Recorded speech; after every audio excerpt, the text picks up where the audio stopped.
This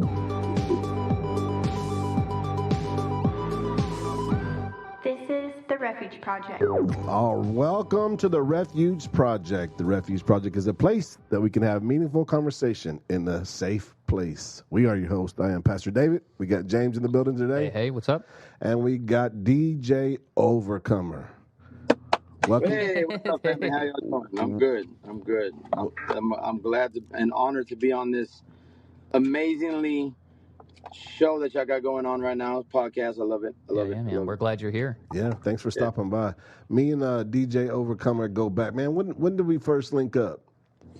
I think I was a twinkle in my mother's eyes at one point. 2016. 2016. The Fuse. Yeah. The Fuse. I thought it was this black dude on the phone, and it wasn't. And when I met him, it was this bald white guy, and I was like, That's right. I get it. I get it. Yes. I get it. Yeah, man. So we did the Fuse in 2016 or 2015 with Pastor Von Juan, and it was Social Club and all that stuff too. So, yeah, I think we go back that far. So I met this guy. Was it through Vaughn that we met? How do we even link up? I don't even remember now. Oh no, it was you saw now I think it was a now booking video online or on social media, and you reached out to me, and we put on the Fuse at the church. Yeah. Forgot the name of the church, but and that's pretty much how we linked up, and you called me, and we started chopping it up and made it happen. Yeah, I know that we went and seen you at some college, Houston Baptist University, HBU. That's what it was. I went out and seen you there too. After started getting to know you a little bit, and then man, we just really connected as in spirit. And, yeah, man. I mean, we connected more as as brothers in Christ, but more family together, and yeah. We became very good friends throughout the years, and through my ups and downs and stuff as a human being, we make mistakes every single day. You've been there for me for a lot of things that I've gone through, and lifted me up when it gets hard as an artist, or especially, and I'm gonna say it like this, especially as a DJ, and when you're working for the Lord, as a DJ, you get passed up as not an artist, and at the time I was starting to become my art as myself, an overcomer as an artist, and you've helped me through a lot of things through there, and then I met Von Juan through you. Yeah, so it was a cool deal because I know when we linked up, man, I was super excited. I seen your stuff online, and you was doing something different, like you said, you was being your own guy. Really, before, especially in Christian music, you guys DJs were always there to support the other artists and spin records for them, but you had something different going on. So, but even for me, I thought, man, you'd come in and you'd be like a good opener for, and I was super excited because we booked Social Club. This is one of our bigger events, the biggest event that I had done at the time. Social Club was coming in, and we started linking up, and you just got people involved and started bringing sound equipment and lights, and I mean it turned into a huge production that night. And before Social Club even got on the stage, you like rocked the church, and nobody was left. Everybody was tired. I felt so bad because Marty that night was like, "Hey man, you can't no longer open up for us anymore," and I said, "Man, I'm so sorry." And I mean, I was young too. I'm young spiritually.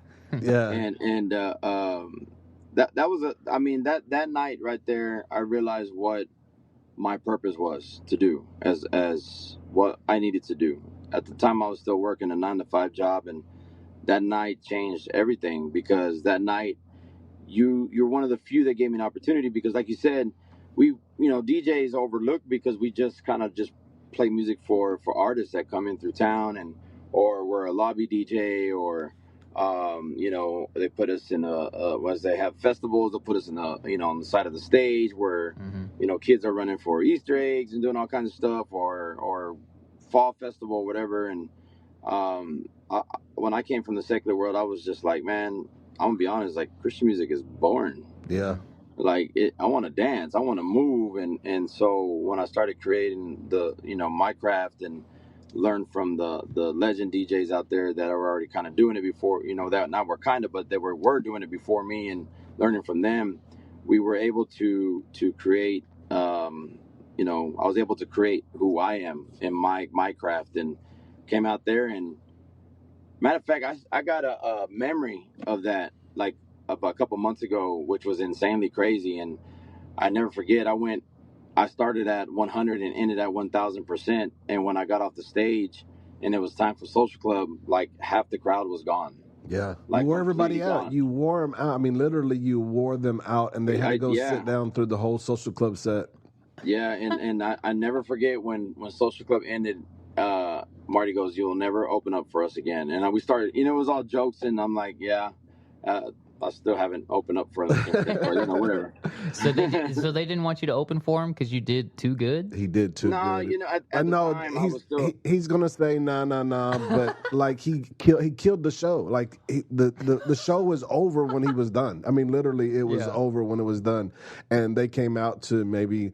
We had a couple hundred kids, youth there that night, and there was like 400 or 500 people. Yeah, and there was probably 50 or 60 left. Whew. And you know they were all chilling and relaxing out in the foyer and Social Club. You know they were getting paid the big money. I mean, he basically came down for free. I think we gave him a few $100, but that didn't even pay. I got a pizza. But that didn't even pay. Caesars, the money that we one. gave him didn't even pay for the equipment that he bought. I mean, he I don't know how this guy does it, but he gets people to rally around him and believe in what God is given his vision, and he gets people to rally around him, and then he just does these amazing shows. And it's not easy, you know. I mean, I don't know. We just did a tour in Mexico, and I don't know how I did it, but I ended up getting lights, LED screens, sound, in a place that I've never been before, and it was super sketchy when we got this stuff, because like I had to like go meet this guy named Cesar. I mean, when anybody has a name named Cesar, it's kind of like sketchy automatically because Caesar in English. And when we went to go see him, like there was two dudes in the front of this building. They're like, I said, "Hey, I'm here to hear you know, see Caesar," and they're like, "Who are you?" And I'm like, we talked to them on the phone. They're like, "All right, we'll be right back. Stay here." And I was like, "What are we doing? Don't forget we're in Mexico, deep down South Mexico." And then they told us, I'm sorry, they told us, go to the back of the building, and there'll be two other guys waiting for you. And when we got there, they were like, "Wait right here, come." And then we went in there. It was super cartel style, and we ended up making it happen for like $400 with all that equipment. In the States, it's like $3-4 grand. Yeah. So, but yeah, I mean, we you know, that day at the Fuse, it started something. It started a whole vision that we were able to do something. You know, the goal of doing what I do is us DJs need to be recognized. A lot of, and I'm gonna say it like this because I believe in this. Christian or not Christian, when hip hop started, it started out with two turntables and a microphone. Mm-hmm. Yeah. Run DMC. I mean, they had Funk Master Flex. I mean, all these. I mean, if it wasn't a DJ at the party, there was no party. Yeah. Right. If there was just a rapper, it was just a rapper. But the DJ made it a party. And I was blessed to back up certain artists that taught me those things. And DJ Promote was one of them too. That said, "Hey man, you know, you got to move the crowd. I mean, if you want to be that DJ that's just always not saying nothing bad about those DJs, but I didn't want to be that DJ that was just doing the lobby. I want to come out on stage and worship differently. You know, I want to show them how I worship. Because when I got saved, the Christian music, and the, you know, back then in 2007 when I got saved, I think the first Christian album I heard was with Lecrae, which was it when he was wearing like a spacesuit? Which one was that? After the Music Stops? Yeah. And not saying anything bad, but I was just bored of it. Like, because I came from the clubs. Yeah. You know, I mean, I was performing at the time with Ludacris and Outkast and stuff back then. Right. So when I got saved, I was like, oh man, this is so boring. You know, and it was all about every time you went to go worship, you were crying the whole time.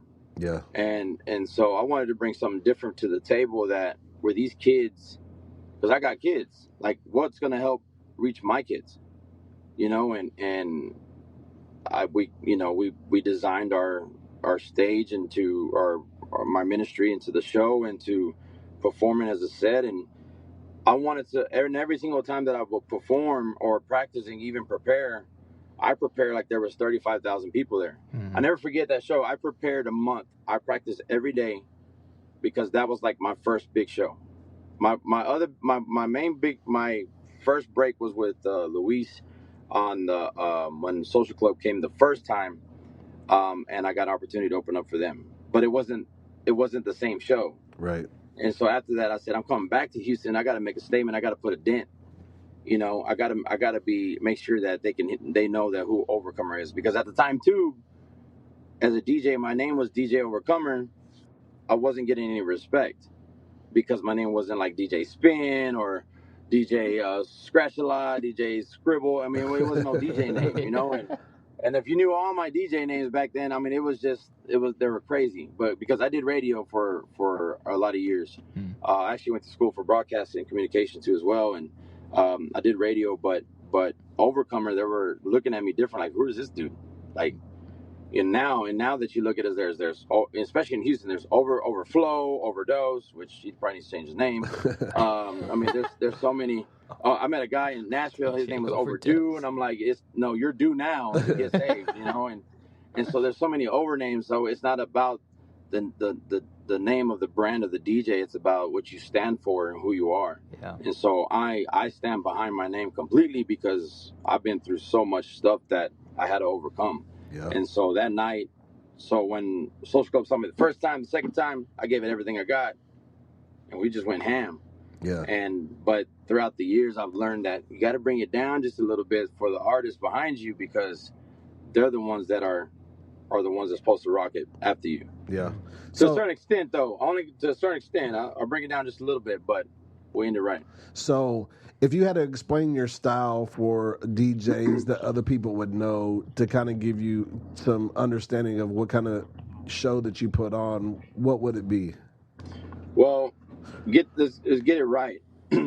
Hip hop to the bone, to the fullest. Start hip hop. You know, I'm not known in the Christian industry as a hip hop DJ, Christian hip hop CHH DJ, and I don't want to be. I don't want to be branded a certain brand, but my style is EDM, electronic EDM, dance electronic, progressive, big room, hard style. It depends what I feel that day. If I had a bad day and stressed out, we're gonna go stupid freaking hard, because the harder I go on the enemy. The more we jump, the more we stomp on the enemy, the more we clap on the enemy. You know what I mean? So the more we move and stuff like that. So my style, I can't really give you a style, but I would say it is EDM, but it's more an experience is what my style is. Yeah. Because you never know what you're going to get at my show. Yeah. We just did a show Sunday, and I think I was telling you before in another phone call that it was an all-out worship set. I love worship. Like, worship saved my life. When in 2007, July 7, 2007, I walked into a church high. And I remember walking in, and it never fails when you feel like the pastor's speaking to you, right, for some odd reason, you know, and because he is, Yeah. and then the song called "The Stand" I believe it's by Hillsong, Yeah. and that's all it took. It knocked me to my knees, where supernatural miracle that I was so I think I just got done smoking an ounce of meth, like within the 2 days before I went to church. I haven't slept probably in a week. Wow. And I walked into church like super high. And as soon as I went in there and gave my life to the Lord, the highness was gone. I ended up going home and sleeping for about a week. Yeah. And woke up with a whole different heart. Yeah. You know, and it changed me. So it's as far as what I do, it's more an experience. And like I said, this Sunday, you know, it was supposed to be like a electronic EDM worship festival type, but right before I got on stage, my whole computer got wiped. And the guys are like, "What are you gonna do?" I don't know. Let's just go. And so instead of me DJing a whole EDM set, we went into straight worship mode, all worship songs, all natural, you know, what they play on the radio, but it's the way I do it. You know, I don't just stand behind a board and press play. I got to present myself to whoever's going to see me, you know, perform or come for an experience. You might have me preaching one day. You might have me singing backup on the worship or singing live on the songs, or you might not even see me doing any of that. It might be just all out party. And if I can make the 60-year-old move, if I can make David Hadley move, Come on now. and then make this 13-year move at the same time, if I can make his kids move and him, David don't move much. He just bobs his head back and forth. He's like, and his eyes get real big. That's how you know he's into it. His eyes get big. Yeah, and you at that show in the Fuse, I could literally see David in the middle, because first of all, he was the only white guy there. Yeah, that's in me. the middle, and with the same haircut. Yeah, don't grow, so no hair. Just standing right in the middle. But his eyes are piercing though. When he's like I would hate to make David mad to see what he can do. I ain't always been a pastor. Yeah, that's right. Huh? I ain't always been a pastor. I know the stories. I know you're wearing Jinkos. Jinkos back then. So you had that grill with Paul Wall. Come on. So we talked about a lot of stuff that you've done now. So let's take it back for a minute. Like, who was DJ Overcomer when he was 13 years old? Who was that young man? As we say in Spanish, a mocoso, which means I had a lot of boogers running down and stuff like that. But man, DJ Overcomer was a lost kid, man. I grew up tough. My parents were divorced. My mom was very aggressive. Houston area? Dallas. Dallas? He's out of Dallas. Okay, no, I'm originally from West Texas, San Angelo. Okay. Well, that's why you always go back to West Texas a lot, because that's your roots. Yeah. Okay. Yeah, those are my roots. I'm a country boy. Don't get it wrong. I'll put on my Levi's and my boots and my cowboy hat when I need to. All right. Scoot boogie. We come from the ranch, and not even that. It's just I was raised on as ranch boy, working in the fields and pipe welding. I've been welding since I was 9 years old. Welding is a must in my family. If you cannot weld, you are not a man. And don't even talk to grandpa, because you can't weld, then you're not my family. So it was like work method in your life. Like, you had to learn how to work hard. So as a 13-year-old, I was struggling in life a lot. I had some personal bad things happen to me when I was young. At that time, when I was 13. That I was dealing with, that I haven't spoke about to anybody in 20-something years, and I finally spoke about it 5 years ago. That at that time, which is crazy, like you said, you brought that number up, that's when I was going through it. So 13, I was lost, but still like trying to figure out who I was, because, like I said, my mom was very aggressive. She was very abusive. But loving me at the same time. 13 years old, I think, actually when I was 14, I actually moved out to my grandmother's house to get away from my mom. My dad wasn't in my life at the time. So, he was back and forth, but it was a tough time in my life. 13 is when, suicidal started coming in my head, and where I think my first time I tried to take my life when I was 14 years old. So I wasn't growing, but I was growing up, but seeing a lot of bad things, because my family dealt with just drugs and alcohol and abusiveness. Right. My grandfather was one of the biggest what we call chiva, which is black heroin dealers in Texas. Wow. I remember going to his house. He would give me $100 bill just to go get a Coke down the street at the store. He had. You ever seen that movie Blow? Mm-hmm. Where you would walk in the room, he has stacks of cash in the rooms. Yeah, that's the way it was. Wow. And when he finally got busted throughout a long time, like the family that I grew up with were very, very, very, very feared. Man, it was a bad time in my life that I had to go through, but it's something that I needed to overcome. So, but Overcomer before was lost. I've been lost for a lot of years, and at 13 too, I started smoking weed.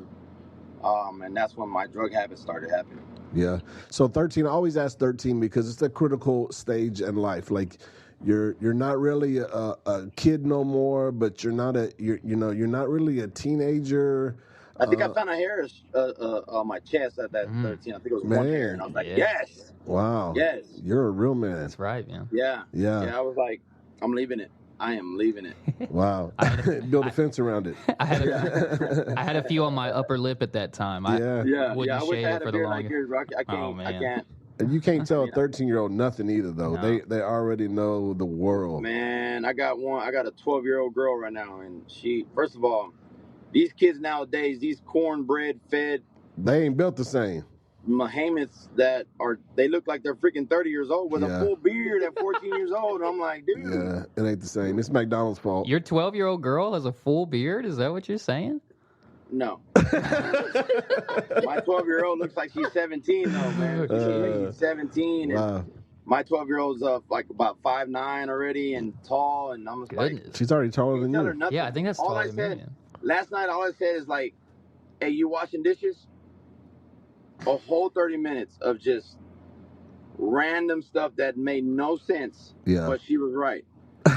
I'm glad I don't have girls. Get the 5 Don't boys. have girls, bro. Yeah. I got 2 girls, 2 shotguns, 45. I'm ready. I am so ready. So ready. But you know what? The difference between boys and girls, man, is when you get old and gray and you can't take care of yourself, your boys won't take care of you, but your girls will. Yeah. Your boys are going to put you in a nursing home. I know it. You got to hope that they marry some good women. Yeah, I got a 20-year-old son too, man. My son. You remember my son? Yeah. Yeah, he's about 6'2" with a fro. Wow. You know, all the way. I got a Shih Tzu. Excuse me, no cussing on this podcast, bro. Seriously, man. I'm sorry, that was Chinese. Oh, okay. And he's black, and so my son's hair is black, so I put them together. Exactly like. That's funny. So, 13 years old, really kind of struggling to find out who you are in life. You're going through some obstacles, some stuff that, you didn't choose, but they kind of fell on you anyways. Kind of trying to work that out. So through your teenage years, what did you find yourself really just kind of falling into and kind of falling for a lot of the traps that the enemy had for your life? Because we know, because we've already talked about some of the things that you have overcome and where God is using you now. But when you look at that, you know that the enemy was setting traps early on because God had a different plan for your life. So tell us about some of those traps that you might have fallen to. The enemy was just trying to get you off course. Well, he used my family a lot on me because I was always, where we lived at, I was always by myself. So I was always alone.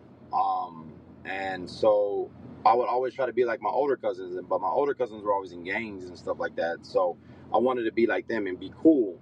So I started, instead of being I wasn't raised or taught to be a leader. And I mean, I take that back. I was raised to be a leader. My dad always said, you want something in life, you got to get up in the morning, you got to go to work. Since it's 8 years old, I remember just being outside welding, helping my grandparents, helping my dad, my mom, always working. And I would always see them working for everything, like working hard. And just going back to when, 13-year-old, I remember one day when I was 13, and it kind of like, now that I look back at it, even like right now thinking about it, it changed our whole lives. I remember I was at our house, and my stepdad, which I call him my dad, I was blessed with 2 men in my life. My father, I was blessed with 2 men in my life, my father and my stepdad. I remember my stepdad getting home and said, pack your stuff, we're moving. I was like, what? He's like, pack everything, we're moving. And by that night, we were gone. Wow. And we were living in a hotel. To this day, I still don't know what really happened. We don't really talk about it. But ever since then, it's been tough for my parents. My parents have struggled, their whole time since I was, like I said, 13. And it changed a lot of things for us because we were living in a hotel room. We were, living in somebody's house in their room.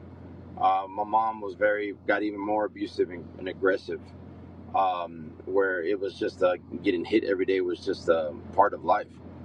But as I got older, like I said, I wanted to be like my cousins and peer pressure and all that stuff. So I started smoking weed, and by the time I was 16, I started doing alcohol, trying to be the cool kid. But at the same time, I was playing sports. I love sports.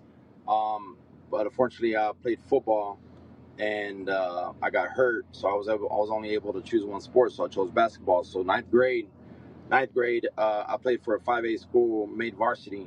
I basically got drafted from junior high to come to this high school so I can play varsity for them as a starter in ninth grade.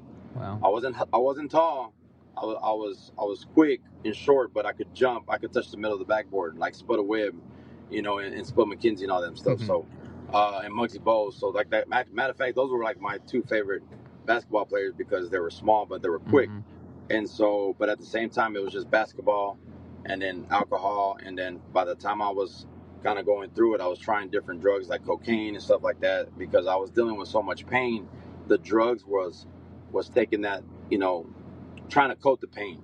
Yeah. It wasn't taking it away, but it coats the pain, and so it was a process, and every day, and as I got older, the depression, I started becoming depressed and very unhappy, and dealt with like peer pressure a lot and fear. I had a lot of fear in my heart, scared, and from being hit all the time, and being kind of abused, and like I would take it out on people, so I was fighting all the time too. Every time I get in a fight, I would see blood. I wanted to punch through their face and punch the concrete. I wanted to make sure that when I hit them, I went through their face. And when you feel like that in so much pain, that's not good. Right. And so that's kind of what I dealt with throughout all these years, and even to this day, like I look back and I'm like, my childhood sucked. Yeah. Like it was horrible. Like, but it made me who I am today, and be grateful for what I have, because these kids nowadays, they're not grateful for nothing. Right. I mean, my son came and asked me one time, Dad, I need 4 Jordan shoes. 4, huh? I said, look at my shoe. Look at my shoe. I had the same shoes for 3 years. Yeah. My toes coming out. He's like, that's you. And I'm like, man. That's true. I would have said you should have got the Jordans too. We'll get 6. You can have a pair. And I know, right? I mean, yeah. It made me just kind of think about everything and be grateful, because we didn't grow up with nothing. Yeah. Ever since that day that we lost our house, we grew up poor. I remember my dad and my mom lost their job at the same time. I remember my stepdad going fishing every day for like a month just so we could eat. Wow. I mean, I remember, people say they're from the hood, but you don't got to be from the hood to be like ghetto, like, but hood could be like, it could be anywhere though. But I mean, growing up poor, I mean, we grew up on Vienna sausage, potty meat, eggs, Spam, bologna, and cheese. Well, so did you find sports as like a outlet to life where you could like go out there and be on the court and just find yourself like, I don't have to worry about being poor. I don't have to worry about, the abuse at home, but I can get on the court and I can just let some of those things go right now and just really be intense about sports? The first reason why I started playing was because I could get away from my mom. We would travel. That was the first reason. And then I started falling in love with it. And I realized I was good at it. I realized that I was always competitive. I always played sports growing up too. My mom always put me in sports. One thing what's amazing about my mom always supported me in sports. She was always there at the game. You could hear her yelling at the ref every single time. Like she was about to be aggressive on the ref, huh? Yeah. And even through school too. Like my mom, like if I had a 69 and I needed a 70 to pass, she can make it happen.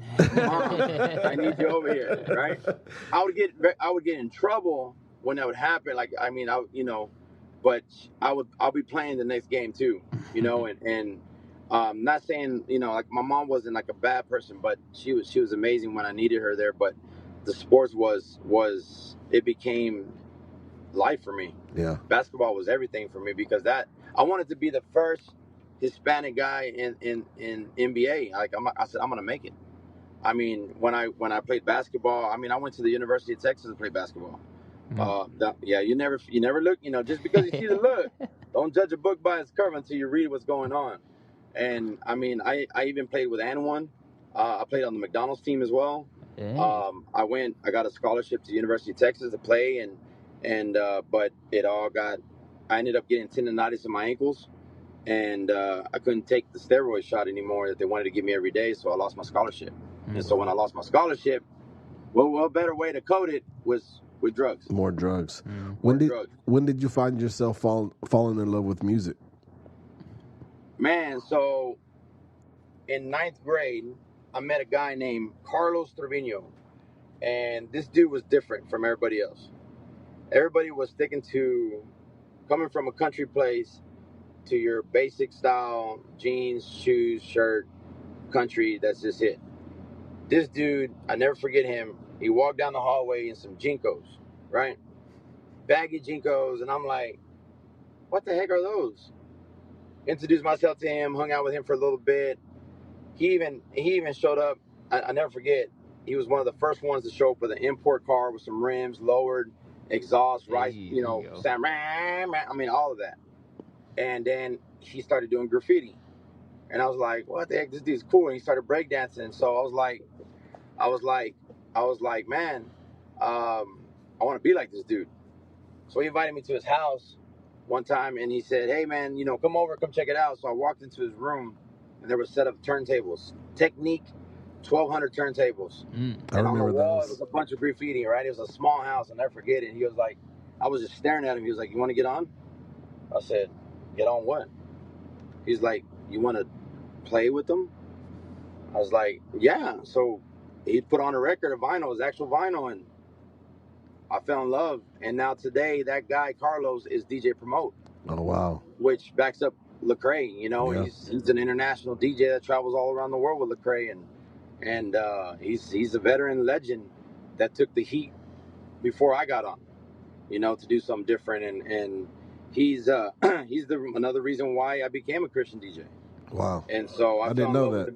I fell in love with the music. You didn't know that? No, I didn't know that. I didn't know that was him. I remember you telling me a story, but I didn't remember it being DJ Promote. Yeah. I didn't know you had hair in the back of your neck too either.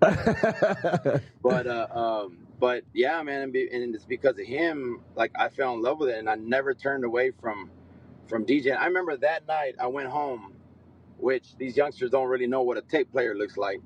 Come on now. Back then, when you from the hood, you don't have tape. You don't have tape covers.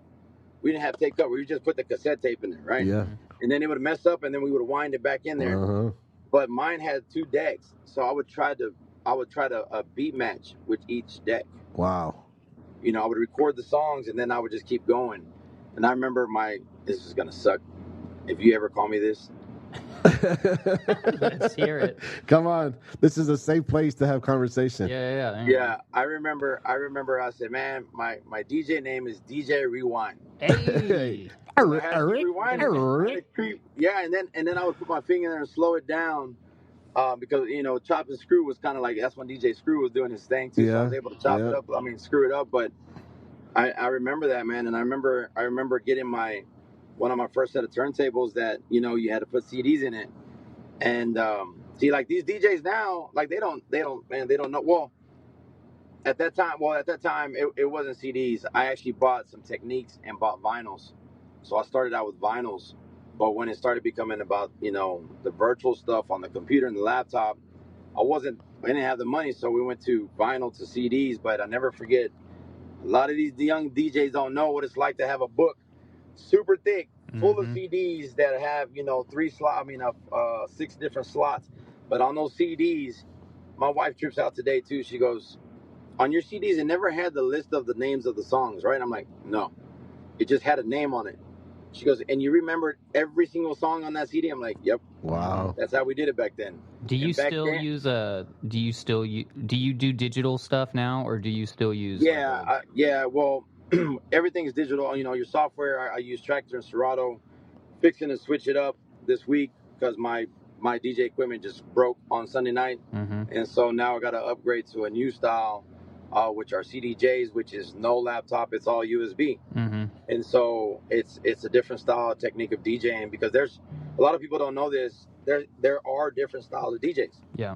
Like of DJing, from turntablism to powerhouse to beat jugglers. I mean, there's all different techniques. And so, but I'll never forget the CDs. Like you had no idea how hard it was to beat match. How would you do it with CDs? Because I know, like, if you went old school, straight up vinyl, you know, you would have all the different decks and a different record on each deck, and you would line them up, and you would switch back and forth between them and all. And today, if you're a DJ and you're doing it all digital, you basically got your, like, iTunes library or whatever you're using, and you load up those songs onto, like, virtual decks. And then you can, you know, treat it like it was an actual record, except for it's just an MP3 file. Mm-hmm. So when you're doing CDs, you're not scratching a CD, you know. So what's the deal with the CD? So they had CDJs. CDJs was they had those from back then.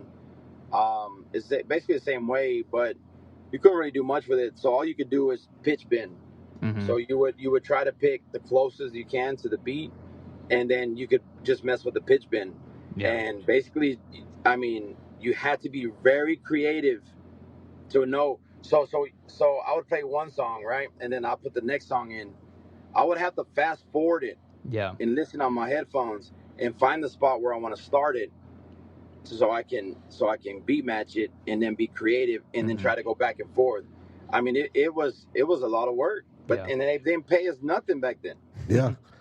But those things when you go through life, and I mean that's really like going the hard way to get somewhere.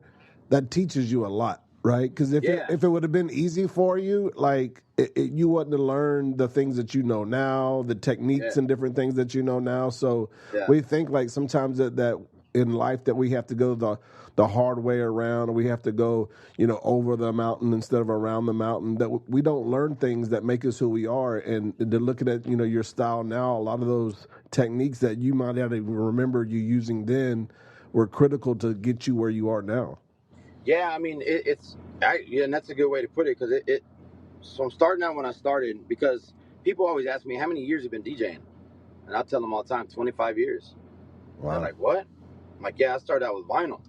And some of the DJ vinyl. I'm like, don't even tell me you don't know what vinyl is. Right now, here's somebody say, hey, I've been DJing for 2 years, and then I'll see them cocky. Mm-hmm. And I'm like, man, you need to know the history. Yeah. So before you can become cocky. Yeah. Because if you know the history, you won't be cocky. Yeah. And that's what's wrong, because these new platforms of equipment we use, you can be matched with one button, which is called sync. Yeah. And then it matches everything up. But back then, even in life is not always going to sound the same. Your life is not going to be on the same tempo all the time. And when in life the tempo is not right, you got to make adjustments so the tempo can get right. Yeah, we don't have the easy button, right? You don't have that easy button. That you don't have that easy button. So when you did vinyls, you had to play with the little spindle in the middle so you can slow it down. And that's why we say sometimes God is a DJ in your life. Yeah. He's got to mix you up sometimes too so it can sound right. And sometimes that song does not want to sound right. So it takes a creator to be created so you can sound right in life. All right, preach, brother. Preach. I mean, don't get me preaching, bro. I'm going to write that down right now. Send me that so I can talk about that. Yeah, I'm already got that. I'm going to preach about that next week. Before we get ahead, so it sounds like to me like ninth grade was a critical time in your life. You've kind of stepped forward and playing some high level basketball. You fell in love with music. So your whole like future was being molded in ninth grade. Tell me about, the rest of your high school career. I know that, you kind of referred into being addicted to some drugs and alcohol. When you went through all of that, how did you find yourself in that church that day? High? Was there some people in your life that like got you there? Talk about that time in your life. And how old were you? How old was I? 20. You're gonna make me put me out there like that? Yeah. Let me get my calculator real quick. I think I was 20. It was 2007. I think I was 26. Okay, so you was out in the world for a minute. Yeah. You're out of college. Yeah, I mean, college. So like I said before, 13 I started smoking weed. 16 I was doing alcohol. 18 I was doing cocaine. By the time I was 20, I was doing ecstasy. By the time I was 21, I was stuck on meth. And that was one thing that I always told myself, because this is gonna sound bad, but I was able to control everything else. But when I got a hold of meth, and I'll never forget the first night I did meth. I'll never forget it. It was a bunch of my friends, and kept peer pressuring, like, come on, man, do this. Don't be, punk and all this other stuff. And I said, no, man, that's crackhead stuff. I'm not doing that. I'm not smoking out of a pipe. That's crackhead stuff. And finally, I gave in, and I'll never forget, it was out of a light bulb with a straw. And I felt different. I was like the Hulk, like, whoop. I was like, what? Whoa. I felt unstoppable. Like it was like a super high that you can run 1,000 miles in like 10 minutes, like 10 seconds. And I felt like alive for a minute. And it became where it was just kind of like for fun. And then I realized it was something I needed to have. And then I realized it was something that I was making money off of. And then I realized that I wasn't addicted to the meth anymore. I was addicted to the rush. Wow. And then I realized I wasn't addicted to the meth or the rush. I was more addicted to almost getting caught by doing it and getting that rush afterwards. Wow. So I remember going into a police station getting high. That's crazy. That's the kind of stuff that I did for me to get high. That's crazy. So there was like a 6-year period where you was on this meth, and I can imagine body crumbling, mind crumbling. Oh, I was 40. So yeah. So going back to the other question, and then that question too. As I progressed in the meth game, I realized I could make a lot of money, so I started cooking meth. And once you start becoming that person, you start becoming like, you're not messing with no 20s or $100 bills. You're messing with several thousands of dollars. I started making pounds. I wasn't selling no ounces anymore. I was selling pounds and kilos. And it became where I had to get protection. So I started messing with the cartels. And I started having a lot of money and power. And I remember my uncle one time came to my grandmother's house. He's like, hey, sit down. Because I was 45 pounds underweight. Wow. At 5'10", you shouldn't be 120 pounds. Yeah. And the built that I was, because in basketball I was in shape. I wasn't big, but I was super cut and super ripped. I used to work out three times a day. And so I used to like taking off my shirt when I washed my car. I wanted them to see my 6-pack. And so at the time it was an 8-pack. But anyways, it's a 6-pack of Pepsis right now, but it's okay.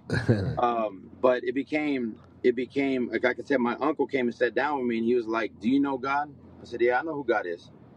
And I grew up, I didn't grow up in the church. And this is what I tell people. I was a drug baby. They drugged me to church Wednesday. They drugged me to church Friday, Saturday. They always drugged me to the church, right? But there was so much stuff going in that church, affairs and this and that. Like, even my family was involved with some of the pastors that were having affairs and stuff too. I was like, this is all ridiculous. And so, and going back to being with the cartels and stuff, and my uncle, I told him, I know God, but I can be God too. He's like, what do you mean? I said, God can take life, so can I. Wow. God can bless somebody, so can I. God can give life, so can I. I mean, I can do that too. Sounds like the meth talking too. Yeah. That's all it was, right? But my uncle said, I remember my uncle saying, but you're not God. God don't give life like the way you're going to give life. God don't take life like the way you're going to take it. God don't bless the way you think you're going to bless with evil money. That's the devil. And I said, I don't want to hear this stuff. I don't want to hear you. I don't want to hear anybody else. I am my own person. I don't need y'all. I got this. And I remember at that moment, something changed, because stuff started happening, crumbling down. My body started deteriorating. At that time, before that, I was working a regular 9-to-5 job as a mechanic. I was with my wife, my girlfriend at the time, which is my wife. My wife found out that I was living 2 lives behind her back, and she caught me. And the next day I got home, she was gone. She took my son. Wow. And I mean, I had nothing in the house. If you ever moved into a house and walk in and there's nothing in there, that feeling like, wow, this is great, we're about to move in here. or the feeling when you're about to move out the house and there's nothing in there and you look back and you're like, man, I'm glad I'm moving out of this house. Imagine all that in one motion. Because what do? Do I move out? Do I stay? I mean, I don't know what to do. My family just left me. I just lost my son. I just lost my wife. I mean, my girlfriend at the time. And it became hard. It became difficult. And it became where, for me, was survival. I had to survive and be in the game because I was already in it. Because once you're in the cartel stuff, it's being real. It's blood in, blood out. It ain't no joke. And I was part of a Tango Blast prison gang too, as well, for protection as well. And then, it's crazy because the devil will start bringing you some weird people. I mean, my right hand man was in prison. He got out of prison and was my right hand man for slicing the man's throat. Wow. That was my right hand man. Yeah. When you looked in his eyes, you didn't see white or the color of his eye. It was all black. I mean, this dude was so evil. Like, you could feel the evilness of presence when he stood next to you. Yeah. Tell me about that transition. Tell me about the transition from DJ Eric Rewind to DJ Overcomer. When did we find this transition? You walked in the church that day. You got saved. You was high. Things at that moment changed. It wasn't an easy road, No, man, it got harder. So going back to that church. So the uncle that talked to me the first time, when I walked into that church, I never forget. You know, when you walk into a church, you walk into a door, and you know, for the first time, you kind of feel like, oh my God, I feel this presence. The wind hit me and all that stuff. Well, it was the AC on top of the door that hit me. But I never forget walking in that door, and I was like, why am I here? And I look up, my uncle was standing right there. Nobody knew I was going to church that day. Wow. Yeah, so why did you go? Did you say why you went? And nobody's ever asked me that. You just went by yourself? You just felt like you needed to go? Nobody said, hey, come with me? Or man, that's crazy. No, man, out of the all these years, nobody's ever asked me that. I don't know. I really don't know. I don't recall why I went. I knew that if I kept going the way I was going, I was gonna die. Mm-hmm. And this is after your wife already had left, or your girlfriend at the time. She's gone. Yeah. Well. So when my wife left, about 6 months later, she called me to pick up my son, and I was like, yes, I'll be there. Never showed up. She showed up to my house with my son. When she walked in, there was cash on the floor. There was 3 kilos of meth in the house. My son saw all that stuff, and I slit my arms that night. That day, I slit my wrist. I took about 8 pills of ecstasy. I tried everything I could to ruin my in my life, and I ended up in a suicide unit for like 3 weeks. And then in the suicide unit, I'll never forget that the TV turned on, and a pastor said, "Do you know that God can turn all your scars into stars?" Wow. And the TV turned off. And because I was so underweight, I couldn't leave that place right away because I had to gain my weight back to get healthy and make sure that I wouldn't go back to doing meth. So that day, after that, I ended up here in Dallas, and my wife came at the time, she was girlfriend, but she came back with me, but I ended up sending her back again a week later because I was withdrawing real bad. And so, again, to that question, I don't know why I ended up that day there, but I'm glad I did. Divine appointment. In the transition of going forward, like, it was really boring when I got saved. Like, cause I thought we can't do this, we can't say this, we can't have no more drinks, life, we can't watch this, because the church that I was going to wasn't a Bible teaching church. It was more that you can't do this church. Mm-hmm. And I was like, man, this is horrible. And so I was struggling with faith and stuff, and I relapsed 3 years after I got saved.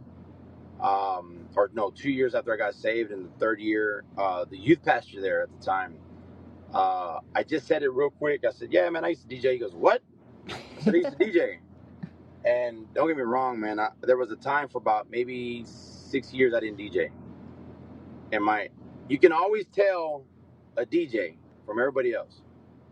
either they're moving their fingers constantly because they're, the crossfader, or they're doing something, or you can just kind of see their movement when they're hearing music. So I was always doing that. And my wife thought I had like twitches from the drugs. I'm like, no, I want to get back in it. Well, that pastor heard me and he goes, call me tomorrow. And I said, why do I need to call you for? He goes, just call me tomorrow. He goes, you got turntables? I said, no, I don't got no turntables. Because I sold all my turntables for dope. And he goes, call me tomorrow. Well, the next day I called him and he bought me some turntables. Wow. With CDs, right? So I started DJing. I said, he goes, can you DJ? I'm like, fine, that's cool. I'll DJ a couple stuff. And it was, I don't know, David, if you remember SoundClick. Yep. Mm-hmm. That's where you get all the illegal Christian music. Yeah. All the remixes. And so I was on there getting music and DJing at the same time for about a month. I had a SoundClick account. Illegal Christian music is hilarious. Illegal Christian music. Yeah, it was all illegal. But at the same time, man, I remember a month into that, I get a phone call that the pastor's no longer going to be there. Oh, wow. I'm like, what the heck? Like, why are my youth pastor, like, I love this dude. Like, I believed in him with all my heart. Well, I found out that he had an affair on his wife with his assistant. Wow. And I was like, this is all fake. This is all fake. And I remember grabbing that DJ board and I just I went to his office. He was there, opened up the door and I just threw it at him. I said, I'm out, man. I said, this is all fake. None of this is real. All this, what y'all talk about, is all fake. And I remember leaving there, calling my wife, which is my wife now, and I said, I'm not going to do this anymore. And then that's when it got really hard because I found out with the people that I rolled with back then, the cartels and the things that I've seen that I'm dealing with actually now, I opened up some major doors and found out that I was possessed in crazy ways. And throughout those years, there was one, it was 2015, I went through the fight of my life. I fought 8 demons, literally through my body, being possessed. They all had names. And my wife was right there fighting them like face to face. And they were starting to manifest in a lot of ways. I went to this doctor's office because they thought they were going to try to put me in a mental hospital. And I remember going to the doctor's office, which one of these days when I see that doctor, I'm going to be like, why'd you do this? Because when I went there, they looked at me, they checked me, and then the husband came in. And then he came in, he was a pastor, he came in, looks at me, goes, and walks out, goes and gets my wife. They come in, and then they come in with the Bible. And I'm like, what's going on? And they say, lay down, and they lay down, and they strap my arms to the side of the beds. And then all of a sudden, he just activated them hard. And I don't remember much there, but I remember bending the poles, and I remember all kinds of stuff started happening. And then he stopped and sent me home. Wow. Didn't cast them out, but activated them. And then it was hell for about 3 weeks. The same room that I got saved in is the same room that I destroyed too as well, because my wife was doing everything she can to save my life until I fought back. And the last one that I fought against was the spirit of Python that I fought against. I never forget, I had 2 of my uncles and cousins and my aunts on top of me. I remember picking them up, throwing them against the wall when I was on the ground, just with my arms. And I never forget that I screamed so loud and I saw something come out of my mouth, and it was a black, huge smoke-looking thing. And then another white one came out, and they were fighting it looked like a big old tornado on top of me. And then all of a sudden, it was peaceful. And then I remember I sat up and I stood up, and then I smelled this aroma of flowers. To this day, I've never smelled that again.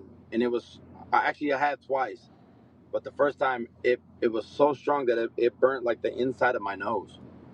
And the flower, like the aroma was just so strong.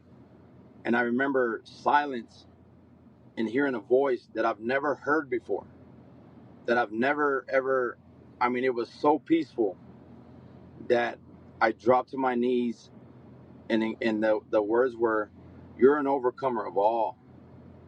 I have gifted you a long time ago with something so special, and now you're about to use it for the right reason. You're going to use it for me, and I'm going to take you places you have never been." And at the same time that happened, as he was speaking to me, I started feeling like water all over me. I started feeling like just pure, like a shower was all over me. And I kept telling my wife, "Do you feel that? I'm all wet." And she's like, "I don't see nothing. What are you talking about?" And then all of a sudden, my wife hears it. And that's the moment that I knew. I remember waking up. I remember like opening my eyes, and I looked at my wife and I said, "I got to do music. I got to DJ." She's like, "Okay." I said, "No, you don't get it. I got to DJ." So that day, the next day, I was so weak from all the fighting, I get a phone call. And it's Carlos Trevino, DJ Promote. He's like, "Hey, I'm at your snow cone shop." I'm like, "What?" And he goes, "You gonna be there?" I'm like, I was very weak. I could barely walk. "I'll be there." I remember like crawling to the car, get into the snow cone shop, and literally seeing him. And he goes, gave me a big old hug. I kind of told him what I was going through. And he was like, "Bro, why don't you start DJing again?" I said, "Man, I've been thinking about it." He's like, "Well, what's your DJ name?" And I remember looking at him and I go, "Overcomer." DJ, well, at the time I said OC. He said, "What's that stand for?" "Overcomer." He's like, "Okay, do it." And that day, 3 weeks later, I did my first show in front of 3,000 people with an artist named Moses Evere. I don't know if you remember B Right. And they both ended up at my shop the next day after Promote did, and I became the DJ for Moses, and my career started. Wow. And that was in 2016, and haven't looked back since. That's I've been amazing. moving forward. Now, we don't got much time left. It's always good to have guests that can talk, right? We don't have very much time left, but You trying to say I talk a lot or what? but so life, like it wasn't easy after that. You know, you still went through some issues with mental health, and you still went through some issues with fighting drug addiction and all those things. Like those things didn't go away. You still had a fight on your hands. But just tell us a little bit about how the Lord was there and He helped you through those things, and how He just continued to build your faith and continue for you to be who you are today. Well, I'm gonna be honest, man. The music industry and the Christian industry, there's no difference from secular and Christian. It's a business. Yeah. It's business. Business is business, and there's evil in business. And not saying it in a bad way, but I had to learn a lot by being DJ Overcomer. I wasn't taught the ropes of how to act when you go perform somewhere. David, you were there for me on one of the biggest tours that I got a hold of. You know, I was in my prime that I thought I was, and I failed hard on this tour. I mean, I was traveling the country with 116, and I was on tour with Tadashi and Trip Lee on the what's it called tour? I forgot what it's called, but I forgot what it was to be the overcomer, and I was more concerned about the DJ on this tour than anything else, because autographs, pictures, following the social media and all the love, and I was traveling by myself, so the temptations got even harder. And at that time, I fell into temptation, and I relapsed. And I kid you not, every place that I went to, I would always find a bag of dope. Nobody would believe me till like recently, because it still happens. One of my guys that I was on our ministry, he's like, I said, "Look," and I showed him. He's like, "Are you serious?" I'm like, "Every time, everywhere, all the time. The devil always tries to tempt me somehow." Wow. But I'm so strong. I'm covered now that I can just, whatever. I'll pick it up and throw it in the trash. But you do a good job at keeping people around you too. Yeah. So with that, I mean, when I fell, it got hard. I try to take my life that night too when I got kicked off the tour because I didn't make it to a show and then I was just not acting right. And so after that, that's when the true Overcomer got created. The Overcomer got created when I failed because I had to come up again, or either I was going to quit or come up again. And I said, nope, I'm not going to give up. I'm not going to give up. I'm going to keep going. And as I kept going, Overcomer Ministry started, which is, it started with one guy. It started with my wife. Oh, by the way, my wife came back in my life and my son. So, and, but it started being created with David. Well, let me say it like this. The Overcomer family started being created. Right. You got to have a family first before you can create the ministry. You know what I'm saying? Don't get me preaching. But again, it started out with David, with Von Juan, other pastors, other mentors in my life. And then it created from 2 guys on the team to 5 guys on the team. So now we have 15 guys on the team that we travel the whole country to Overcomer Ministries. It's not just about the music, it's about our life. And then now we have a chapter in Mexico City that is not music, it's only ministry, where we help orphanages and villages and stuff out there too. So to being who we are now, to the experience, because you never know what you're going to get. And I say, like, to anybody that's listening, it's hard in life. It's hard being a Christian, hard being a believer. And even being a DJ in the industry, they put you in a box. I don't like being put in a box. You know, I'm not a clown just for you to wind up so I can pop out every now and then just to make you happy. You know, it's like a lion in a cage. When you release that cage, somebody's gonna get eaten. Somebody's gonna get bit. You know, and so for me, I didn't want to be created in that box. So we created to who we are now, to where we're a church that travels the country with no walls. No walls. And we are so, everybody on the team is a misfit somehow, somewhere. Somebody's crazy on the team. Like, fat, skinny, white, black, Guatemalan. I need a Chinese guy, though. I need a Chinese. But it's become to create who we are now. To right now, I'm just hitting my prime, and I'm 39 years old, and I'm still rocking these 16-year-olds. Yeah. Awesome. And people are like, how much do you have so much energy on stage to go ham for an hour in nonstop jumping? I'm like, it's not me. When I get on stage, it's the Holy Spirit. Now, when I get off, I'm hurting. Give me my bengay. Yeah. Give me my bengay. I'm hurting. But as far as who we are now, I had to go through everything that I went through from the age since I was born to now to today. Because it's even been harder now. I lost my dad 2 years ago. My wife went paralyzed last year. She overcame something that's very rare to be overcome. And to being who I am now, to travel the country, I have probably one of the biggest challenges this weekend. I'm going to a country music festival. There you go. All right. Secular country music festival to end the night with electronic music. That's All right. right, There all you right. go. The I got after party. Rascal Flatts, remixed, George Strait. They're gonna love Hank it. Williams. And I'm Hey, like, country music these days is just pop music with a different thing. You can totally do I grew up on old school country, like George Strait and all that. You know what you get with a country song backwards? Your mom, your everything. dad, your dog, your girlfriend. You get it all back, man. Get it all back. Get it all back. Hey, let me ask you this, and we're going to wrap up. You've dealt with some mental health issues over the years. Tried to commit, suicide multiple times. I feel lucky that I was there for you at one of those times. But if you're going to talk to some young people that are dealing with some of these mental health issues and feel like that they're not good enough for their family and their people around them, and they're struggling with some of these things, just speak into their life right now. Oh, that's a good one.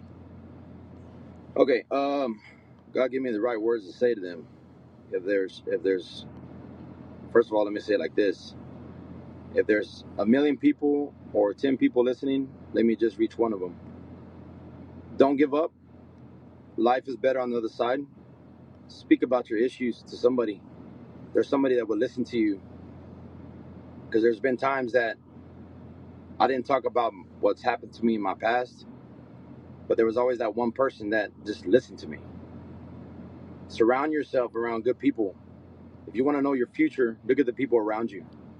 Find you mentors that will mentor you. Don't be shy. Speak about what's happened to you.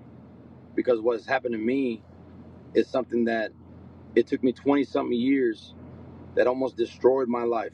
Like, literally destroyed my life and my marriage and my kids. And if I didn't speak about it, I wouldn't be the overcomer that I am today. I can care less about the DJ and the lights and the experience and all that stuff. It's fun, but that's my net to cast out to reach people to listen to me. And for me, if you're listening now, know that God loves you. God has never forsaken you or forgot about you. God sent his son to die for me and you. And maybe God doesn't answer your prayer right then and then. Maybe he won't answer your prayer in a year. But he will answer that prayer when it's time for you to really listen and pay attention. Like, I get it now. He'll lay out a platform, not a platform where there'll be millions of people. You know what I mean? He's done that for me.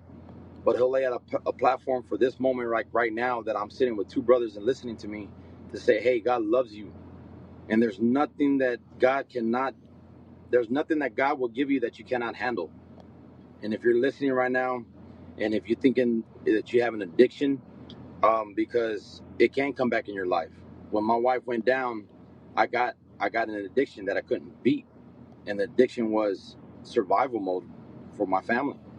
I got addicted to work and working so hard so my wife didn't have to, worry about bills. And it was something a switch that I couldn't turn off. And so, again, cast all your cares and all your problems onto God. Again, it's not easy. It's not going to be easy. And maybe you have some cracks in your life, but a broken arrow can't soar far. Like, you have to seal that crack back in your life. You have to get healed and forgive yourself. Forgive yourself first and forgive the people that has broken your heart before you become them. Because if you do not forgive them, or first of all, forgive yourself, you will never get far in life. Because the next level that you want to reach, that unforgiveness will stop you from getting to that next level. And the next level after that, and the next level after that. Love yourself, forgive the people that's hurt you, and let God completely take over your life, even when it gets hard. And never, ever, ever give up. And if you feel like you're going to fall forward so you know where you're falling. That's what I'll leave them with. Man, beautiful, beautiful. Hey, man, I appreciate you stopping by, man. You almost made me cry, bro. Almost choked up on that one. Well, that's what the people needed to hear, man. And I appreciate you stopping by and sharing your heart. I know it's not easy to always share some of the things in your life that hasn't went well. But, the Bible says by the word of our testimony. And I think that a lot of times people need to hear what goes on in our life, but they also need to hear how we've overcome. And that's exactly what you've done. A lot of people don't know too what we got to go through to go beyond that stage. Yeah. You go what you got to go through. How many pools you got to clean? Yeah, come on. You know what I'm saying? You can preach about anything. You can preach about pools. How hard is it to clean a pool? How hard is it to turn that pool from green to clear? Yeah. It's the same thing with God. Yeah. If you just listen and use the right chemicals and don't go the cheap route, you'll be all right. But they don't. They don't know, man. They don't know the sacrifice it is to leave your family for 2 weeks and go into a foreign country and have everybody back home. And they think everything happens on the stage, but it don't all happen on the stage. Man. I just did this tour in Mexico, man, and it was 14 shows in 8 days, and I was super pumped because God said, "Go over there and find your purpose." Yeah. And I leave it like this.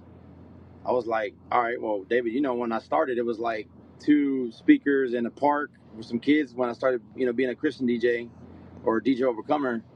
And I went over there and I was like, none of this is my purpose. Like, what do you mean? What are you talking about? And I finally realized what it was. My family, my wife and kids were my purpose. Yeah, it's awesome. Figure out what your first purpose is, and then you watch what God does. And it's tough, man. It's tough sometimes. But shout out to you, bro, because David, you never gave up on me, man. I love you, brother. Today I posted the video of the Lecrae show when I opened up for Lecrae, and I haven't talked to David or seen David in a long time, couple years. And David got a chance to meet my guys and hang out with us, and I got a chance to just send you a shout out, and got emotional, man, because if it wasn't for people like you that never gave up on somebody like me, I wouldn't be sitting here talking to you today. No, I appreciate it, man. God's put everybody in our lives for a reason, and you've blessed me as much as I bless you. So appreciate you stopping by, man. I'm gonna holler at you soon. Bye, Bearded dude. Bearded guy. See you later, man. Nice to meet you. All right, OC, we'll see you next time.